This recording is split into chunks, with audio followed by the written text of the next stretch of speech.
nzu y'Imana In the house of siyo God tuza kwerekana ko twambaye neza, is not a place where we dress well. nubwo ari byiza kandi murakambara neza. Even though it's good, and please continue Mu to nzu dress well. y'Imana In the house of siyo God, twaje kumarana irungu twari dukumburanye. Itorero si kimararungu nubwo nabyo ari byiza. it is not a place to socialize, even though it's good.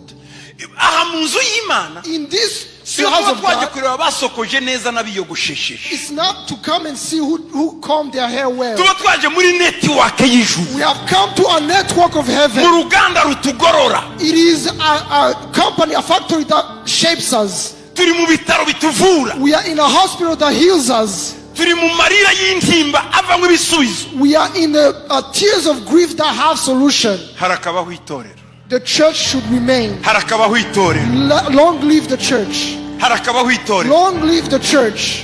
Haleluya! Hallelujah. Ishingiro y'ukuri n'inkingi y'ukuri. The pillar and the ground of truth.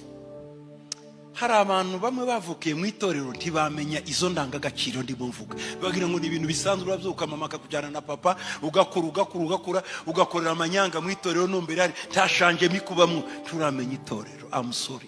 There are people who were born in the church and they think that is just for granted. They grow up, they just use it as routine. They do evil things in the church. You do not know the value of the church. Mu itorero In the church, les impossibles deviennent possibles. Niho ibidashoboka bishoboke. the impossible becomes possible. Umuntu yaje kundeba, A person came to see me ngize imyaka ndabyara. and she told me that I'm barren for many years. Ingahe? How many years? 15. 15 years. 15? 15 years? Ati yego. I say yes. Urasenga? Do you pray? Ngo twavukiye mu nzu y'Imana. And she said that we were born in the house of God. I said no. Urakijijwe? Are you saved? Ngo ese hari ukundi gukizwa? And she asked me, how else can I be saved? Ndavuga sawa. I said, okay. Ukora iki mu itorero? What do you do in the church? Ngo hari icyo umuntu akora se ngo tuba twicaye. That we don't do anything, we just sit and enjoy. Oh, Yes. utanga icyacumi mu itorero? Do you pay your tithe in the church? Ngo ni ukuri ngo kubeshya ni rimwe na rimwe. She said, I cannot lie, I just give from randomly. Utanga ituro? Do you give an offering? Iyo naribonye kandi iyo ntaribonye nyine urabyumva. And she said, yes, if I have it, if I don't have it, it is Ndamubwira okay. mbwira imyaka ugize mu itorero. And I asked her, how long have you been in the church? Arambwira kuva navuka ngize 35.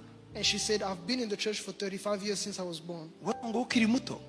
And you were still young. Bati narongowe nkiri muto. I was married when I was young. Ushobora kwibuka kangahe watanze icyacumi? Can you remember how many times you pay your tithe?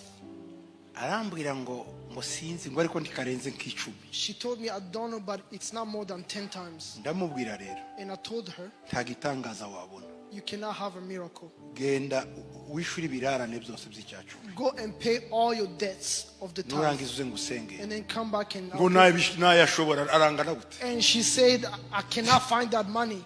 Ndamubwira no. I said, Iyo no. umuntu asaba imbabazi ufata icyo ushoboye. When you're asking for forgiveness, you do what you can. Genda ufata amafaranga. Go and take some money. Uyasabireho imbabazi uje imbere y'Imana mu itorero utanga icyacumi. And go before God in the church and pay your tithe. Nurangiza uzambwire, uzabwira Imana. And then tell Ngo God, Mana, God, nje kubaha inzu yawe. I'm coming to honor your house. Ndagarutse. I'm coming back N'agahinda kanjye. with my grief. Umpa umwana. Give me my child. Okay. She said, okay. Ngwibyo gusa. She said, only that. Ukwizampa umwana. Really, Yambajije. she will give me he will give me a child. Ndamubwira no, wowe ukora ibyo nkubwiye. And I told her, just do what I asked you to do. Bukeye aragaruka. Then she came back. Ngo nakoze bya bindi ariko sindasama. She said, I have done what she told me, but I have not conceived. Ndamubwira none wabikoze ryari? And I asked her, when did you Wakize do it? ibyumweru bibiri. It's been 2 weeks. Uzi gute ko kutasamye cyangwa wasamye? And I asked her, how do you know that you haven't Ngo conceived? narinzi ngo numva mu nda handye hakoroga ibintu bikorogana. And she said, I thought I would feel it in my womb. Ndamubwira no. I said, no. Wewe wakoze ibyo nakubwiye? Did you do what I told you to do? Narabikoze. I said, yes. Ndamubwira ku cyumweru And I said, on Sunday, uzasubire mu rusengero go back to the church ushima Imana and thank ko God yaguhaye umwana. that you have received a Mushiraho child. ikiganza. And I laid my hand upon her Mbwira Mana and said, God, yakoze ibyo namusabye. She- Ibyo ijambo ryawe risaba. she has done what your word requires. Babwire Let me tell you, ubu afite abana batatu. she has now 3 kids. Afite abana batatu. She has 3 kids. Uwo muntu That person ntasiba urusengero. doesn't miss church. iyo yabuze icyo akora dusanga arimo akoropa ubusa. When she can't find anything to do in the church, she just sweeps even if it's Afite clean. utwana duto She has nitwo small tuyobora muri children, ekodimu tundi yatugize udupasiteri. and they are now the little pastors in the Sunday school. Nasobanukiwe Understood imbaraga ziba mu nzu y'Imana. the power that is in the house of God.